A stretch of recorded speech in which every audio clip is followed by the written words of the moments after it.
ਮਹੀਨਿਆਂ ਤੋਂ ਹੁਣ ਪੰਜਾਬ ਦੇ ਹਾਲਾਤ ਲਗਾਤਾਰ ਜਿਸ ਤਰ੍ਹਾਂ ਵਿਗੜਦੇ ਜਾ ਰਹੇ ਨੇ। ਕਾਰਨ ਸੀ ਪਿਛਲੇ ਸਾਲ 2019 ਤੇ ਉੱਥੇ ਤਾਂ ਸਹਿਮਤੀ ਦੇ ਕੇ ਆ ਗਏ। ਸਾਬਕਾ ਕੇਂਦਰੀ ਮੰਤਰੀ ਹਰਸਿਮਰਤ ਕੌਰ ਬਾਦਲ ਅੱਜ ਬਠਿੰਡਾ ਪਹੁੰਚੇ ਨੇ, ਜਿੱਥੇ ਉਹਨਾਂ ਨੇ ਅਗਵਾਈ ਦੀ ਭਾਜਪਾ ਦੇ ਪ੍ਰੀਸ਼ਦ ਸ਼੍ਰੋਮਣੀ ਅਕਾਲੀ ਦਲ ਵਿੱਚ ਸ਼ਾਮਿਲ ਹੋਏ ਨੇ, ਜਿੱਥੇ ਹਰਸਿਮਰਤ ਬਾਦਲ ਨੇ ਉਹਨਾਂ ਨੂੰ ਵਧਾਈ ਦਿੱਤੀ ਹੈ ਤੇ ਨਾਲ ਹੀ ਉਹਨਾਂ ਨੇ ਮੁੱਖ ਮੰਤਰੀ ਕੈਪਟਨ ਅਮਰਿੰਦਰ ਸਿੰਘ ਤੇ ਤੰਜ ਕਸੇ ਨੇ।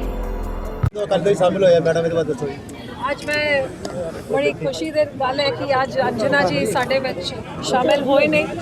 ਬਹੁਤ ਹੀ ਮਿਹਨਤੀ ਤੇ ਅਣਥੱਕ ਵਰਕਰ ਨੇ, ਜਿਨ੍ਹਾਂ ਨੂੰ ਕਈ ਸਾਲਾਂ ਤੋਂ ਮੈਂ ਦੇਖ ਰਹੀ ਹਾਂ। ਸਾਰੇ ਪ੍ਰੋਗਰਾਮਾਂ 'ਚ ਵੀ ਅੱਗੇ ਹੋ ਕੇ ਕੰਮ ਕਰਦੇ ਨੇ, ਲੇਕਿਨ ਆਪਣੇ ਇਲਾਕੇ ਦੀ ਬਹੁਤ ਵਧੀਆ ਤਰੀਕੇ ਦੇ ਨਾਲ ਇਹਨਾਂ ਨੇ ਸੇਵਾ ਕੀਤੀ ਹੈ ਤੇ ਅੱਜ ਉਹ ਸਾਡੇ ਵਿੱਚ ਸ਼ਾਮਿਲ ਹੋਏ ਨੇ। ਮੈਂ ਇਹਨਾਂ ਨੂੰ ਜੀ ਆਇਆਂ ਨੂੰ, ਸਮੂਹ ਉਹਨਾਂ ਦੇ ਸਾਰੀ ਸਾਥੀਆਂ ਨੂੰ, ਆਪਣੇ ਪਰਿਵਾਰ ਸਮੇਤ ਸਾਰਿਆਂ ਨੂੰ ਜੀ ਆਇਆਂ ਨੂੰ ਆਖਦੀ ਹਾਂ ਤੇ ਪਾਰਟੀ ਵਿੱਚ ਪੂਰਾ ਇਹਨਾਂ ਦਾ ਮਾਨ ਸਤਿਕਾਰ ਬਿਲਕੁਲ ਬਰਕਰਾਰ ਰਹੂਗਾ। ਜਿਸ ਤਰ੍ਹਾਂ ਇਹਨਾਂ ਨੂੰ ਮਾਨ ਸਤਿਕਾਰ ਮਿਲਦੇ ਰਿਹਾ ਹੈ, ਅੱਗੇ ਉਸ ਤੋਂ ਵੀ ਵੱਧ ਦੇਣ ਦੀ ਅਸੀਂ ਕੋਸ਼ਿਸ਼ ਕਰਾਂਗੇ ਤੇ ਇੱਕ ਪਰਿਵਾਰ ਹੁਣ ਵੱਡਾ ਹੋਇਆ ਹੈ ਤੇ ਮੈਂ ਅੰਜਨਾ ਜੀ ਤੇ ਸਮੂਹ ਉਹਨਾਂ ਦੇ ਸਾਰੇ ਸਾਥੀਆਂ ਦਾ ਬਹੁਤ-ਬਹੁਤ ਮੈਂ ਧੰਨਵਾਦ ਕਰਦੀ ਹਾਂ ਤੇ ਜੀ ਆਇਆਂ ਨੂੰ ਆਖਦੀ ਬਈ ਰੇਲ ਟਰੈਕ ਕਿਸਾਨਾਂ ਨੇ ਖਾਲੀ ਕਰ ਦਿੱਤੇ ਹੈਗੇ ਕੇਂਦਰ ਦੇ ਅੜੀਲੇ ਰਵੱਈਏ ਦੇ ਕਰਕੇ, ਕਿਸ ਤਰ੍ਹਾਂ ਦੇਖਦੇ ਹੋ? ਦੇਖੋ, ਬੜੀ ਅਫਸੋਸ ਦੀ ਗੱਲ ਹੈਗੀ ਕਿ ਪਿਛਲੇ ਕਈ ਮਹੀਨਿਆਂ ਤੋਂ ਹੁਣ ਪੰਜਾਬ ਦੇ ਹਾਲਾਤ ਲਗਾਤਾਰ ਜਿਸ ਤਰ੍ਹਾਂ ਵਿਗੜਦੇ ਜਾ ਰਹੇ ਨੇ। ਜਿਹੜੇ ਖੇਤੀ ਕਾਨੂੰਨ ਕਰਕੇ ਆ ਸਾਰਾ ਪੰਜਾਬ 'ਚ ਜਿਹੜੇ ਹਾਲਾਤ ਹੋਏ ਨੇ, ਇਹ ਕਹਾਣੀ ਕੋਈ ਜੂਨ ਦੇ ਮਹੀਨੇ 'ਚ ਜਦ ਆਰਡੀਨੈਂਸ ਪਾਸ ਹੋਏ ਉਸ ਸਮੇਂ ਨਹੀਂ, ਲੇਕਿਨ ਸ਼ੁਰੂ ਹੋਈ ਸੀ ਪਿਛਲੇ ਸਾਲ ਮਈ 2019 'ਚ, ਜਦ ਇਸ ਸਰਕਾਰ ਦੀ ਸਲਾਹ ਮੰਗੀ ਗਈ ਸੀ ਕਿ ਇਹੋ ਜਿਹੇ ਕਾਨੂੰਨ ਬਣ ਰਹੇ ਨੇ ਤੇ ਸਾਰੇ ਮੁੱਖ ਮੰਤਰੀਆਂ ਨੂੰ ਬੁਲਾਇਆ ਗਿਆ ਸੀ, ਜਿਹਦੇ ਵਿੱਚ ਕੈਪਟਨ ਸਾਹਿਬ ਵੀ ਸ਼ਾਮਿਲ ਹੋਏ ਸੀ। ਅਗਲੀ ਮੀਟਿੰਗ 'ਚ ਵਿੱਤ ਮੰਤਰੀ ਸਾਹਿਬ ਨੀਤੀ ਆਯੋਗ ਦੀ ਮੀਟਿੰਗ ਵਾਸਤੇ ਮੁੰਬਈ ਗਏ ਸੀਗੇ ਤੇ ਲਗਾਤਾਰ ਉਹਨਾਂ ਦੇ ਅਫਸਰ ਜਾਂਦੇ ਰਹੇ, ਲੇਕਿਨ ਜਿਸ ਚੀਜ਼ ਦੀ ਪੈਰਵਾਈ ਤੇ ਦੇਖ ਰੇਖ ਉਹਨਾਂ ਨੇ ਜਿਸ ਚੀਜ਼ ਨੂੰ ਨਿਕਾਰਨਾ ਸੀ ਪਿਛਲੇ ਸਾਲ 2019 ਤੇ ਉੱਥੇ ਤਾਂ ਸਹਿਮਤੀ ਦੇ ਕੇ ਆ ਗਏ। ਜਿਹੜੇ ਕਾਨੂੰਨ ਉਹਨਾਂ ਨੇ ਆਪ ਸੂਬੇ ਵਿੱਚ ਲਾਗੂ ਕੀਤੇ ਹੋਏ ਸੀ, ਕਾਂਗਰਸ ਸਰਕਾਰ ਦੇ ਮੈਨੀਫੈਸਟੋ ਦਾ ਹਿੱਸਾ ਸੀ, ਉੱਥੇ ਸਹਿਮਤੀ ਦੇ ਕੇ ਜਦ ਕੇਂਦਰ ਦੀ ਸਰਕਾਰ ਨੇ ਉਹ ਕਾਨੂੰਨ ਲਾਗੂ ਕੀਤੇ ਤੇ ਲੋਕਾਂ ਵਿੱਚ ਰੋਸ ਪਾਇਆ ਗਿਆ। ਉਸ ਟਾਈਮ ਵੀ ਇਸ ਕਾਂਗਰਸ ਸਰਕਾਰ ਨੇ, ਕੈਪਟਨ ਸਾਹਿਬ ਨੇ ਕੋਈ ਕੋਸ਼ਿਸ਼ ਨਹੀਂ ਕੀਤੀ ਕਿ ਦਿੱਲੀ ਜਾ ਕੇ ਇਹਨਾਂ ਕਾਨੂੰਨਾਂ ਨੂੰ ਪਾਰਲੀਮੈਂਟ ਵਿੱਚ ਆਉਣ ਤੋਂ ਪਹਿਲੇ ਆਰਡੀਨੈਂਸ ਨੂੰ ਰੋਕਿਆ ਜਾਏ। ਬਲਕਿ ਮੈਂ ਆ ਕਹਿ ਸਕਦੀ ਹਾਂ ਕਿ ਜਦ ਮੈਨੂੰ 2020 ਦੇ ਮਈ ਦੇ ਮਹੀਨੇ 'ਚ ਤੀਜੇ ਹਫਤੇ 'ਚ ਜਦ ਮੇਰੇ ਕੋਲ ਫਾਈਲ ਆਈ ਐਗਰੀਕਲਚਰ ਮਿਨਿਸਟਰੀ ਦੀ, ਜਿਹਦੇ ਵਿੱਚ ਮੈਂ ਆਪਣਾ ਰੋਸ ਵੀ ਜਤਾਇਆ ਤੇ ਲਗਾਤਾਰ ਆਪਣੀ ਸਰਕਾਰ ਨੂੰ ਕਿਹਾ ਕਿ ਕੋਈ ਇਹੋ ਜਿਹਾ ਆਰਡੀਨੈਂਸ ਜਾਂ ਕਾਨੂੰਨ ਨਹੀਂ ਬਣਨਾ ਚਾਹੀਦਾ ਜਦੋਂ ਤਾਈਂ ਕਿਸਾਨਾਂ ਦੀ ਤੇ ਸੂਬੇ ਦੀ ਸਰਕਾਰ ਦੀ ਉਹਦੇ ਵਿੱਚ ਸਹਿਮਤੀ ਨਾ ਹੋ। ਮੈਨੂੰ ਨਹੀਂ ਪਤਾ ਸੀ ਕਿ ਸੂਬੇ ਦੀ ਸਰਕਾਰ ਸਹਿਮਤੀ ਦੇ ਚੁੱਕੀ ਹੈ। ਬਾਰ-ਬਾਰ ਮੈਨੂੰ ਆਸ਼ਵਾਸਨ ਦਿਵਾਇਆ ਗਿਆ ਕਿ ਪਾਰਲੀਮੈਂਟ ਵਿੱਚ ਆਉਣ ਤੋਂ ਪਹਿਲੇ ਕਿਸਾਨਾਂ ਦੇ ਸਾਰੇ ਸ਼ੰਕੇ ਦੂਰ ਕਰ ਦਿੱਤੇ ਜਾਣਗੇ। ਲਗਾਤਾਰ ਕਿਸਾਨਾਂ ਦੀ ਮੁਲਾਕਾਤ ਐਗਰੀਕਲਚਰ ਮਿਨਿਸਟਰੀ ਤੋਮਰ ਸਾਹਿਬ ਦੇ ਨਾਲ ਵੀਡੀਓ ਕਾਨਫਰੰਸਿੰਗ, ਅੱਗੇ ਪਿੱਛੇ ਕੋਸ਼ਿਸ਼ ਸਾਡੀ ਆਹੀ ਰਹੀ ਕਿ ਪੰਜਾਬ ਜਿਸ ਹਾਲਾਤ ਵਿੱਚ ਅੱਜ ਪਹੁੰਚ ਗਏ, ਇਸ ਹਾਲਾਤ ਨੂੰ ਨਾ ਬਣਾਇਆ ਜਾਏ। ਲੇਕਿਨ ਸੂਬੇ ਦੀ ਸਰਕਾਰ ਨੇ ਜਿਹੜਾ ਫਰਜ਼ ਉਹਨਾਂ ਦਾ ਬਣਦਾ ਸੀ, ਇਹ ਸ਼੍ਰੋਮਣੀ ਅਕਾਲੀ ਦਲ ਤਾਂ ਮੈਂ ਆਪਣੇ ਲੈਵਲ 'ਚ ਕਰ ਰਹੀ ਸੀ, ਲੇਕਿਨ ਕਾਂਗਰਸ ਸਰਕਾਰ ਤੁਸੀਂ ਦੇਖੋ ਇੱਕ ਵਾਰੀ ਦਿੱਲੀ ਜਾ ਕੇ ਇਹਦੇ ਵੱਲ ਕੋਈ ਉਹਨਾਂ ਨੇ ਕਦਮ ਨਹੀਂ ਚੱਕਿਆ। ਬਲਕਿ ਮੈਂ ਆਹ ਕਹਿ ਸਕਦੀ ਹਾਂ ਕਿ ਜਿਸ ਕਿਸਾਨੀ ਸੰਘਰਸ਼ ਨੂੰ ਬਲ ਦੇਣ ਵਾਸਤੇ ਸ਼੍ਰੋਮਣੀ ਅਕਾਲੀ ਦਲ ਨੇ ਆਪਣਾ ਹਰ ਫਰਜ਼ ਅਦਾ ਕੀਤਾ। ਅਸੀਂ ਆਪਣਾ ਗਠਬੰਧਨ ਛੱਡਿਆ, ਅਸੀਂ ਆਪਣੀ ਕੁਰਸੀ ਠੁਕਰਾਤੀ, ਲੇਕਿਨ ਕਿਸਾਨਾਂ ਦੇ ਨਾਲ ਖੜ ਕੇ ਅਸੀਂ ਸਾਬਿਤ ਕਰਤਾ ਕਿ ਇਸ ਲੜਾਈ ਵਿੱਚ ਅਸੀਂ ਤੁਹਾਡੇ ਨਾਲ ਆ। ਪਹਿਲੇ ਤੁਹਾਡੇ ਹੱਕ ਵਿੱਚ ਉਹ ਸਰਕਾਰ ਵਿੱਚ ਬਹਿ ਕੇ ਤੁਹਾਡੇ ਹੱਕ ਦੀ ਲੜਾਈ ਲੜਨ ਦੀ ਕੋਸ਼ਿਸ਼ ਕੀਤੀ, ਲੇਕਿਨ ਹੱਕ ਜਦ ਨਹੀਂ ਮਿਲਦਾ ਹੋਇਆ ਦਿਖਿਆ ਤੇ ਫਿਰ ਉਹਨਾਂ ਨੂੰ ਹੀ ਠੁਕਰਾ ਕੇ ਤੁਹਾਡੇ ਨਾਲ ਆ ਕੇ ਖੜ ਗਏ। ਅਫਸੋਸ ਇਸ ਗੱਲ ਦਾ ਕਿ ਜਿਸ ਸਰਕਾਰ ਦੀ ਜ਼ਿੰਮੇਵਾਰੀ ਸੀ, ਪਹਿਲਾ ਡਰਾਮਾ ਵਿਧਾਨ ਸਭਾ 'ਚ ਰਚਿਆ, ਜਦ ਉਹਨਾਂ ਨੇ ਵਿਧਾਨ ਸਭਾ 'ਚ ਆਰਡੀਨੈਂਸ ਦੇ ਖਿਲਾਫ ਮਤਾ ਪਾਸ ਕੀਤਾ, ਲੇਕਿਨ ਦਿੱਲੀ ਤਾਈਂ ਉਸ ਮਤੇ ਨੂੰ ਪਹੁੰਚਾਉਣ ਦੀ ਖੇਚਲ ਨਹੀਂ ਕੀਤੀ। ਜੇ ਕੀਤੀ ਹੁੰਦੀ ਸ਼ਾਇਦ ਪਾਰਲੀਮੈਂਟ 'ਚ ਆਰਡੀਨੈਂਸ ਆ ਕੇ ਇੱਕ ਐਕਟ ਨਹੀਂ ਬਣਦਾ।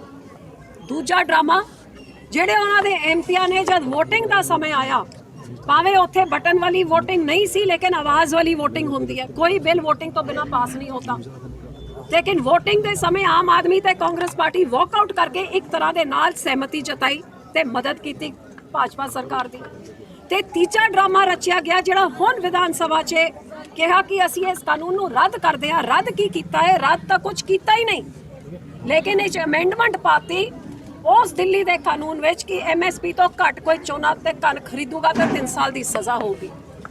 MSP ਤੋਂ ਘੱਟ ਸਰਕਾਰ ਖਰੀਦੀ ਹੋਈ ਨਹੀਂ ਹੈਗੀ ਤੇ ਇਸ ਅਮੈਂਡਮੈਂਟ ਨੂੰ ਵੀ ਅੱਜ ਤਾਈਂ ਕਾਨੂੰਨ 'ਚ ਨਹੀਂ ਬਦਲਾ ਗਿਆ। ਸੋ ਹਰ ਪੱਖੋਂ ਲੋਕਾਂ ਨੂੰ ਕੱਲੇ ਗੁੰਮਰਾਹ ਕਰਨ ਦੀ ਕੋਸ਼ਿਸ਼ਾਂ ਕੀਤੀਆਂ ਜਾ ਰਹੀਆਂ ਨੇ।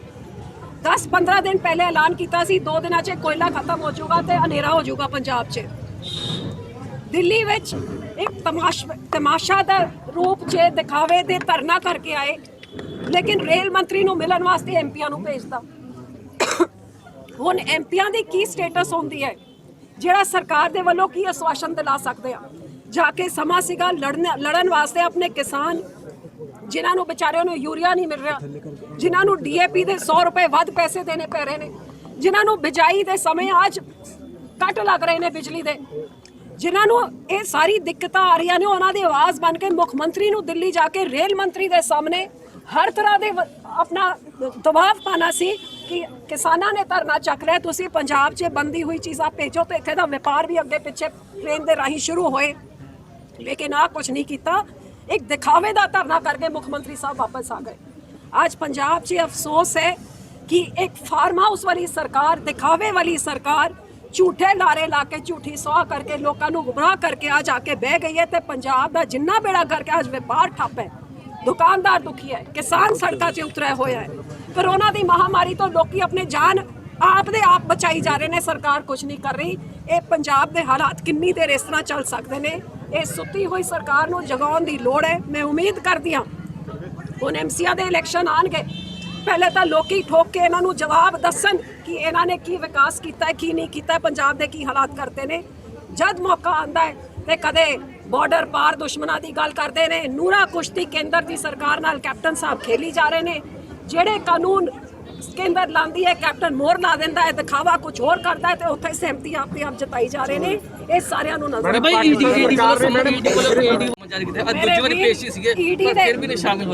ਵੀਰ ਜਿਹੜੇ ਕੈਪਟਨ ਸਾਹਿਬ ਨੇ ਘਪਲੇ ਘੁਟਾਲੇ ਕਰਕੇ ਵਿਦੇਸ਼ਾਂ 'ਚ ਕਾਲਾ ਧਨ ਭੇਜ ਕੇ ਜਿਨ੍ਹਾਂ ਦੇ ਕੋਲ ਕੇਂਦਰ ਦੇ ਕੋਲ ਸਬੂਤ ਹੈ, ਆ ਕੇਸ ਦਰਜ UPA ਕਾਂਗਰਸ ਸਰਕਾਰ ਨੇ ਕੀਤੇ ਸੀ। 4 ਸਾਲਾਂ 'ਚ ਕੈਪਟਨ ਸਾਹਿਬ ਦੇ ਪਰਿਵਾਰ ਨੂੰ ਕਿਸੇ ਨੂੰ ਬੁਲਾਇਆ ਨਹੀਂ ਗਿਆ, ਠੰਡੇ ਬਸਤੇ 'ਚ ਪਾ ਕੇ ਰੱਖੇ, ਕਿਉਂਕਿ ਕੈਪਟਨ ਸਾਹਿਬ ਕੇਂਦਰ ਦੇ ਹਰੇਕ ਇਸ਼ਾਰੇ 'ਚ ਨੱਚਦੇ ਰਹੇ ਨੇ, ਉਹਨਾਂ ਦੀ ਕੰਮ ਕਰਦੇ ਰਹੇ। ਮੈंने ਅੰਦਰ ਹੋ ਕੇ ਦੇਖਿਆ ਹੈਗਾ।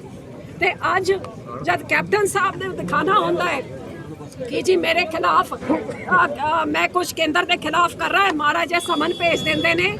ਇਹ ਵੀ ਸਾਰੀ ਉਹਨਾਂ ਦੀ ਰਲੀ ਮਿਲੀ ਭੁਗਤ ਪੇਸ਼ ਨਹੀਂ ਹੋ ਰਹੇ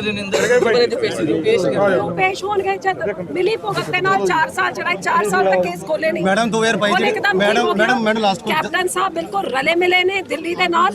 ਇਹ ਪਹਿਲੇ ਵੀ ਰਲੇ ਮਿਲੇ ਸੀਗੇ, ਹੁਣ ਪੂਰੀ ਤਰ੍ਹਾਂ ਰਲੇ ਮਿਲੇ ਨੇ ਤੇ ਇਹਨਾਂ ਕੈਪਟਨ ਸਾਹਿਬ ਨੇ ਪੰਜਾਬ ਦੇ ਹੱਕ ਵਿੱਚ ਕੁਝ ਨਹੀਂ ਕਰਨਾ ਹੈ, ਕਿਉਂਕਿ ਦਿੱਲੀ ਦੇ ਇਸ਼ਾਰੇ ਵਿੱਚ ਇਹ ਚਲੀ ਜਾ ਰਹੇ ਨੇ। ਬਾਕੀ ਸਿਰਫ ਇੱਥੇ ਦੇ ਲੋਕਾਂ ਨੂੰ ਦਿਖਾਵਾ ਕਰਕੇ ਮੈਡਮ 2022 ਦੀ ਵਿਧਾਨ ਸਭਾ ਚੋਣਾਂ ਵਿੱਚ